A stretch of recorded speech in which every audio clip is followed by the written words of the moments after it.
I don't believe it. It's not possible. I didn't say it would be easy, Neo. I just said it would be the truth. Listen, I really want to start with not just The Matrix. I want to talk about a few other things. First of all, I want to thank you both for your work. I just thank you. But I really want to start with AI, which is something that obviously everyone is talking about right now. And for both of you, how do you view AI in movie making and in television and impacting what's going on in the future? That's a big one. Yeah, we could spend the rest of the time talking about this, but go ahead, Lyndon. We could. No, I'm actually heavily into the space because I'm one of Sora's artists. So I've been using it, and it's an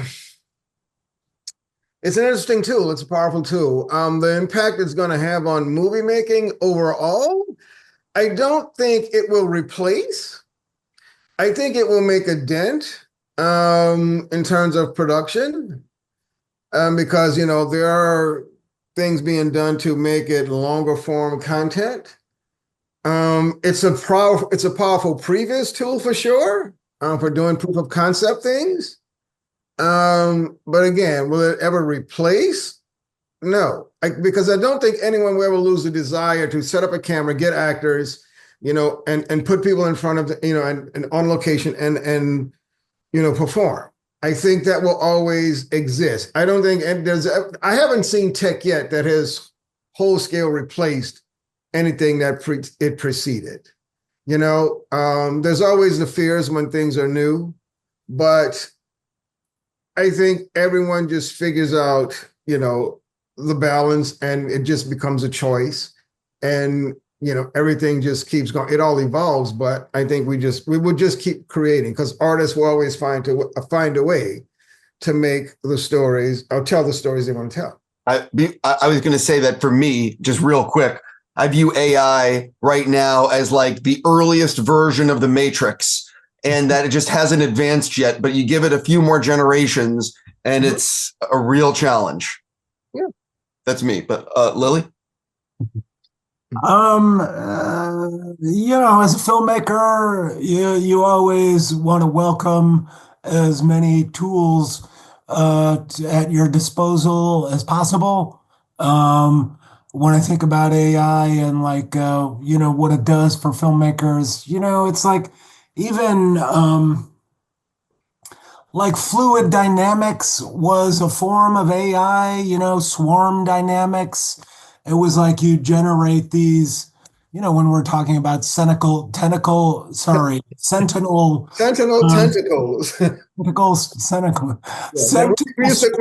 We used to call them sanitalia. Yes. That's all like early versions of this, or even, the Smiths, the big giant Burly Brawl stuff. I'm a little more skeptical when it comes to whether or not it's going to put people out of business. I think it will. I think that I read this really interesting quote in Blue Sky by this journalist, Moira Donegan, in response to some of these images that are popping up around that the White House is putting out with people getting deported, around Muslims and folks getting deported from this country, and those versions of Studio Ghibli, and the guy is handcuffing this cartoon woman. She writes, AI is the ultimate fascist technology because it pits itself precisely in opposition to the human.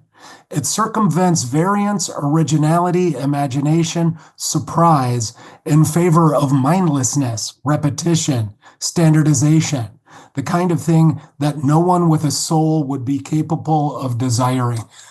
And I thought that spoke to me in a way that was felt pretty true in my bones. when I think about what's happening right now at this time in this country, we are in the fight for our lives for the idea of truth. And if AI can circumvent that and become a tool for propagandists, I think we really need to be watchful. Yes, absolutely. Yeah. Yeah. 100%. Don't get me started on the current administration because it will only, That's all I'm going to talk about, Stephen. I fucking hate that orange goon, but that's a whole nother thing. Anyway, Lily, I have to ask you, what does it mean for Anonymous to be using Guy Fawkes masks to disseminate their messages? I mean, we didn't, we didn't create V for Vendetta. We took that comic book and adapted it, and I mean, it's media and filmmaking and stories.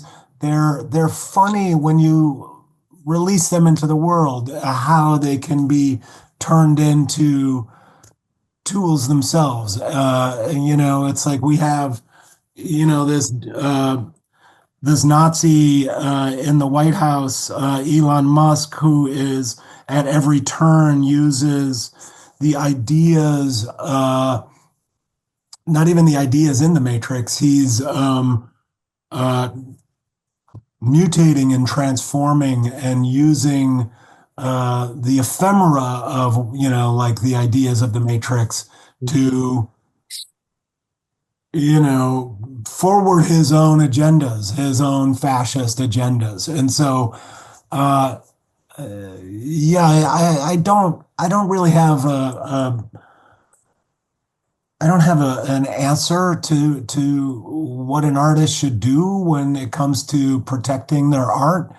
It's in my opinion, it's like once you create something and put it out into the world, it becomes part of our collective dialogue with each other. That's all like stories and art making is. It's about contributing to a collective dialogue. And so it's like how you control that dialogue is like beyond my capability.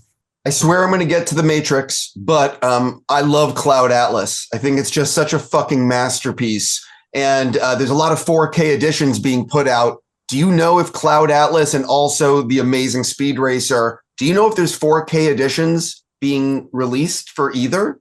I don't. The Speed Racer fan base is so rabid that they're constantly adding me in social media, and so I actually looked into whether or not Warner Brothers had plans to release Speed Racer in 4K, and that was a few years ago, and they're just, they don't see the fan base that's out there for something like that, which is unfortunate. And Warner Brothers is also, who knows what's going on there.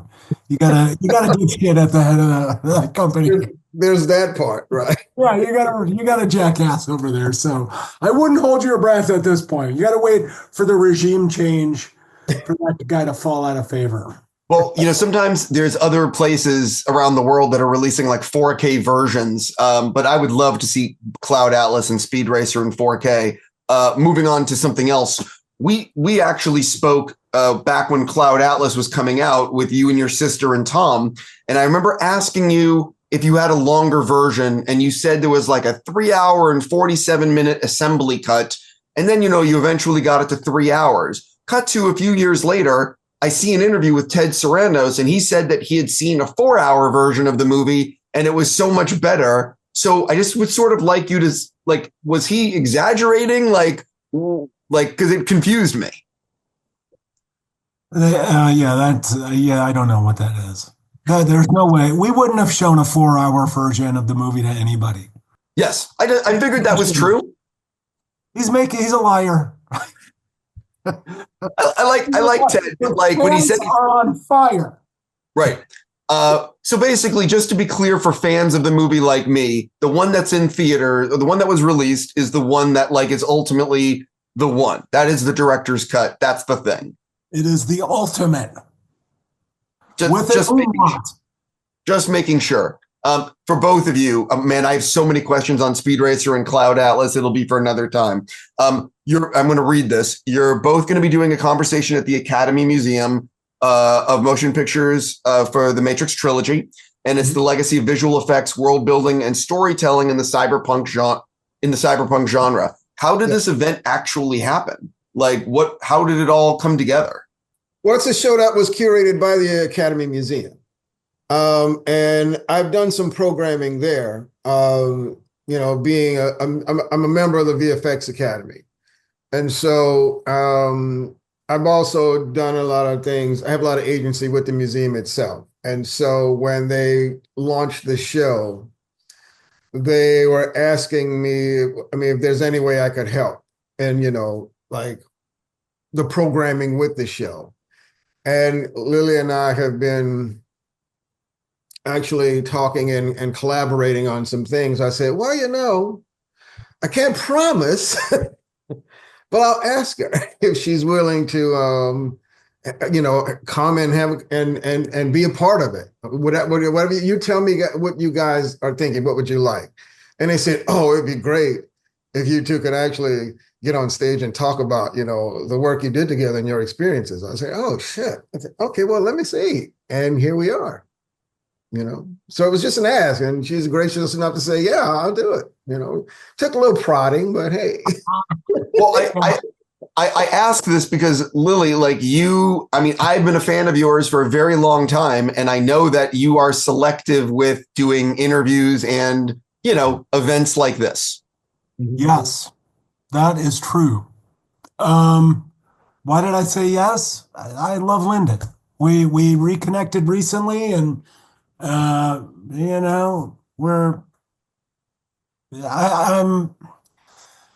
connectivity, the themes of Cloud Atlas is something that I'm trying to apply to my own life. And I really think that connectivity is going to be the thing that keeps us all afloat, and so, I'm not in the Academy. I don't, I'm not going to join the Academy. It's like, but I'm going to fix that. Okay. I don't know.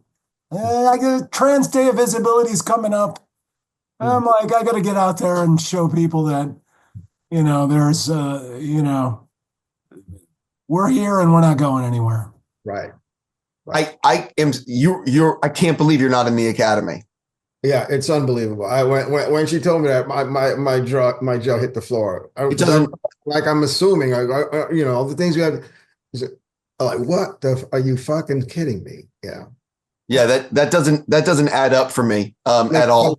No, so I actually want to go back in time a little bit and talk about when The Matrix first came out in '99, and that is something that people who are younger won't remember is that back in '99, you don't have social media, you don't have the endless clips online, and The Matrix was sort of under the radar. It wasn't no one really expected it to do what it was going to do. It's sort of like the Iron Man of the Marvel universe, where that came out of left field and just destroyed everything in its path. Lilly, can you sort of talk about back in '99, what were the expectations when The Matrix came out in terms of what did Warner Brothers think they had? Do you remember what it was like? Yeah, it was dire. Warner Brothers had a string of films that came out way below their expectations, big star vehicles, big, John Grisham things, sexy lineups and with actors and directors and properties, and they were all underperforming massively at the box office. And so you could feel the pressure building in that company among management. And management, as we kept creeping forward, we got Keanu and we got the cast, and then we got a green light based on a certain budget. And at every turn, these guys would like look at us and say, "You have to save my job. You have to save, I'm going to get fired. You have to save me." No pressure. And this was our second film. We had done Bound, and we were like, "Oh, this is a lot of pressure." And like, we knew that, what we were doing was unusual. We knew that like the action was going to be unlike anything that was delivered for American audiences. There was like Yuen Wu Ping, he was awesome and, making all these fantastic films, in Hong Kong. But, you never had that kind of action applied to with American actors who had never done it before. That was like the thing that you can't put back in the bag.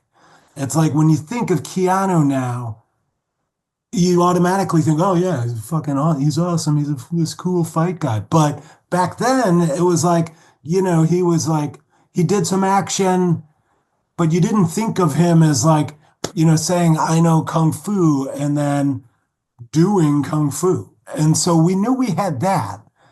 And so, and then, all the other stuff. I think his biggest action film at that time was Speed, right?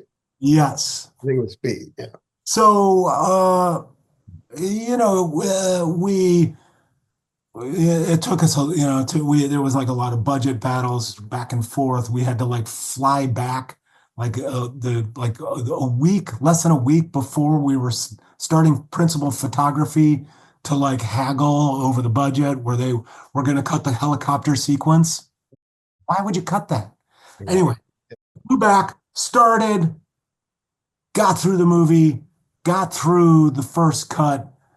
And, the first cut was kind of rough. We were cutting on film,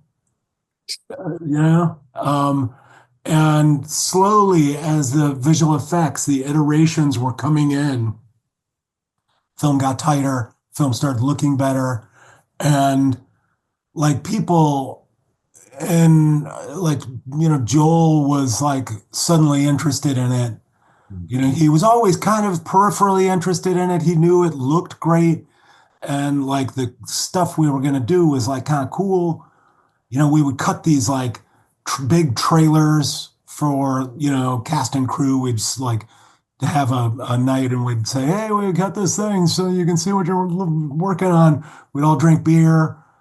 And then they started previewing it. The management and the executives, some of them that would watch it and go, this is the last time I'm going to say that I don't understand this movie." And the numbers would come in and they'd be pretty good. People were like, "Well, I don't quite understand it." And then that was it. And then it came out, we were coming out like right around Star Wars. And it came out and it just took off. Yeah. So I remember seeing it in the theater and having. What's that? Yeah. I remember it vividly. For both of you, because Lyndon, you worked on I believe the second and third film. Like, yes, what is it actually like to work on something, and Lilly to have co-created something that literally the entire planet knows? Like, everyone knows the Matrix movies, or if you haven't seen them, you've heard of them. Like, what is it like to work on art that is that impactful to billions of people? I mean, it was a fucking blast. I just remember the first time, Janine and I, because we were dating them, and when we saw the first one, we went to the theater and watched it, and then came out and like, what the fuck did we just sit through? Like, holy shit, that was fucking amazing. And then, so then, like Lil saying, the momentum hit. So here comes sequel time. So I'm sitting in the studio at R&H. I don't even remember what movie I was working on. And I get the call from one of the VFX producers. I think it was Pete Takeuchi. He said, I'm working on these films, up here in the Bay Area. We want to have you up for an interview if you're interested. And he tells me what it is. I'm like, what? What the fuck? Are you serious? And so go up there, have the interview, get the job, and then start commuting between LA and the Bay Area, and then go to Sydney on set because we're doing all my responsibility was supervising animation in Zion. So the parts of it that you see in Reloaded, and then the battle in Revolutions. And so not only was it exciting then, but when I saw what it was going to be, I'm like, holy shit, we're making a short film within the film. It was just, as a performance guy, an animator, I'm just getting chills thinking about it. Just how much fun it was and how intense it was. And the collaborations and the back and forths and all the iterations we were doing and being on set in Sydney with the APUs and all, and the actors there. It was just one of those experiences that you go, this is rare air. And, if you do nothing else, you did this. It was just that fun. And then working with these guys, I mean, like, those daily sessions, because we didn't have that kind of interaction on set that much. But in dailies at ESC in the Bay, we would just have the best time just going through the shots and going through the sequences and, having my animators in there and all this stuff. It was just, yeah. And, and now come to this time, when Lilly calls me back saying, hey, I'm thinking about all the people that I worked with and enjoyed working with. What are you up to? I'm like, what the fuck? Like, you just don't know the impact you have on each other. And so for it to last that long, you just go, wow, maybe I did something beyond what I even perceived it was, Again, billions of people on this planet know these movies. Yeah. Yeah, I literally just got back from a business summit in Laguna this morning. And to a person, when everyone read my bio and came up to me, that's the first thing they always said. Oh my God, tell me about The Matrix. It will forever resonate. Yeah. It was, yeah. It's that. It's billions of people. I know. Your turn. I mean, it's weird. It's a weird experience, but it's funny. There was this time where I had kind of dropped out and was feeling like I was done with this business, and I went back to school and, I was going for painting and, nobody knew who I was. I'm with young people. I'm with like these, just 20-year-olds, 21-year-olds. And there were like a couple of people there was like this one guy who figured out who I was, who was like an older student, like 29, who saw the films and like right as our semester was ending. And he was like, oh, Lilly, you know what I saw recently? And I was like, what? What did you see? And he's like, I saw The Matrix. And I was like, oh, nice. Did you like it? And it's like he started giggling, and our conversation was being overheard by this woman, our fellow student, and she was like, "What's that?" I was like, "Oh, okay." I reached this point where, maybe the where I'm going on the other side of this awareness of what these things are, and it really gave me that sense of mortality. So in 100 years, No, it is generational because when much younger people, yeah, they don't have Yeah. it. They haven't seen it. Yeah, it's and that's even mind blowing to go. Wait a minute, how could you have not seen that movie? Yeah, but you're like, oh, right. They were nowhere Yeah. else. Yeah, man, there's so much I want to dig into, but I am curious. Lily, you and your sister have not really released, as far as I know, any deleted scenes from any of your movies. And I'm just curious, or have you? Am I wrong about this? Actually, Bound was Oh, the first movie had an alternate cut, which was our cut Mhm. that uh, we got an NC-17 from the or whatever it is, the censor bureau here in the United States. And so there's an alternate cut of Bound. sure. I guess what I'm trying to say is more like like more deleted scenes in terms of like, the Cloud Atlas was 3 hours and having like 15 minutes of stuff that you cut out. I guess my question for you is, with the films that you two made, whether it be the Matrix movies, Cloud Atlas, but everything, do you actually have the deleted scenes like somewhere at home? Or is it one of these things where like alternate cuts or alternate takes or whatever, it's all in a Warner Brothers vault somewhere, if that makes any sense? I mean, calling Warner Brothers' storage facilities a vault is generous. I don't know if they know where anything is, honestly. Um, but yeah, I mean, Did none even show up on the DVDs and the extras? No, they are famously not including extras like that. Interesting. Okay. I mean, I don't know. I feel like we get to a point in our editing process where we make the film that we want to make, and we are privileged enough to be able to fight for that cut in a way that we're happy. And, we haven't nowadays, I think when you make a film, the entire board of your financiers are with you in the editing room a little bit more, like the marvelization of and the Star Wars effect, like these boards come in and tell you, it's almost like when you're making a commercial where the director doesn't really mean anything. The director just captures the footage. And so